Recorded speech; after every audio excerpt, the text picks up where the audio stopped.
এই যে একদম খুব শান্তিভাবে শুয়ে আছে, মানে রোদ্দুরে যেরকম আমাদের একদম পুরো একটু মানে মিষ্টি রোদ্দুর ঠান্ডায় সেরকম একদম মিষ্টি রোদ্দুরে শুয়ে আছে। জাস্ট এর একটা আওয়াজে এদের ঘুম ভাঙানোর জন্য যথেষ্ট, মুখের একটু আওয়াজ। এই দেখেন ব্যাস, চারটেই পুরো অ্যাক্টিভ। एकदम निष्पाप चोखगुलो। तू भी आजा भाई, तू दूर दूर क्यों है भाई, तू भी आजा। हाँ देखুন একদম পুরো চারটে ক্যামেরায় এত সুন্দর লাগছে।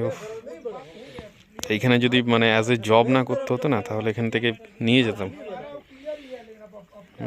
দুটোকে নিয়ে যেতাম। এই যে এসছি আমাদের এখানে টাওয়ারে কাজ চলছে, এইখানে ভিজিটে এসছি, এসে এখানে এই যে চলছে राजस्थान है।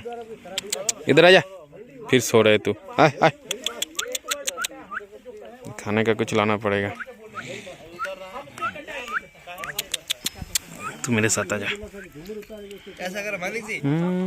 ले जाना पड़ेगा यार हम लोगों का गेस्ट हाउस पे, हम लोगों का गेस्ट हाउस पे ले जाना पड़ेगा पालने के लिए।